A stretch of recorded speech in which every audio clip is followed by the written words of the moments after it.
Good morning guys! Welcome to my Facebook page and YouTube channel. At this time, nandito ako ngayon sa aking Kia Pride. Kung natatandaan nyo, nilagyan ko siya ng daytime running light, I should say. Ito po. At nakadirekta lang dyan sa battery ngayon. Ginawa ko, bumili ako ng switch. Ito po, switch. Yan. Tapos, bumili din ako ng fuse holder. Ayan. So, ang ginawa ko, itong positive side ng battery, ikinabit ko doon sa isang wire ng fuse holder. Tapos, itong kabilang wire ng fuse holder, ikinabit ko doon sa positive ng switch natin. Okay? Ito po yun. Right. Tapos, itong black na wire ng switch natin, ikinabit ko doon sa positive ng ating LED light na wire. Yan po. Ito po yun. Kinabit ko siya. Tapos ito pong black, yung negative part or ground part ng LED light, ito po yun, itong maliit na wire to, ikinabit ko siya doon sa negative terminal. So, testing po natin kung iilaw siya. Ulitin po natin ha, bumili ako ng switch.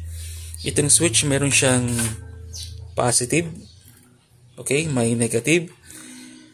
Ngayon, bumili din ako ng fuse holder. Doon sa positive terminal ng battery, ikinabit ko yung isang wire ng fuse holder. Okay?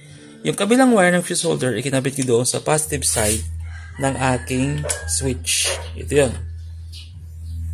At yung negative wire ng switch ko, ikinabit ko doon sa positive wire ng ating LED light. Right? So yun po.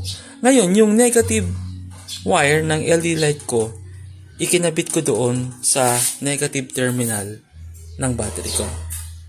Okay, testingin po natin to kung iilaw to sa mga na-confusion kung paano mag-install ng switch. Kailangan nyo po bumili ng fuse holder. Ito 10 ampere po ang fuse nito para kung in case na may magdagdag ako pa ng daylight running light doon sa likod, ikakapit ko dito sa wire na to. So, yan po, nakasetup na siya, may wire siya, may switch, may fuse holder, may fuse na 10 ampere. Nakakonect po siya sa mga wire. Ito po yung switch ko sa battery. Itetesting po natin siya. Yan. Kung napapansin niyo, ito yung switch. Testing ko po. Yan, umilaw po siya. Okay po. So, yan. Yan po ang pag-setup ng switch. Paglagay ng switch sa LED light. Yung tamang wiring, pero kailangan po natin ng fuse holder na may fuse. Di lang magbaba siguro sa kung tutusin natin, itong LED light is napakababa lang naman ito.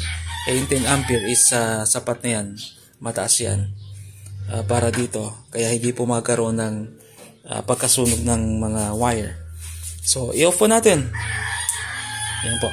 So ang gagawin ko dito ngayon, itong switch ito, ilalagay ko doon sa loob ng kotse, siguro dito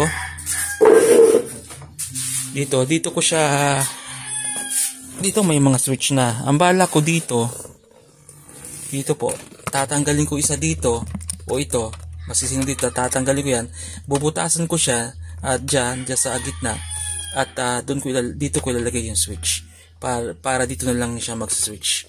Dito na ako mag-switch sa portion na to. Okay po. Thank you so much for watching my video. Don't forget to subscribe, like, and share, and follow my video on my Facebook page and YouTube channel. And of course, don't forget to share this video on your Facebook friends and your friends also. Okay? Thanks so much. Bye!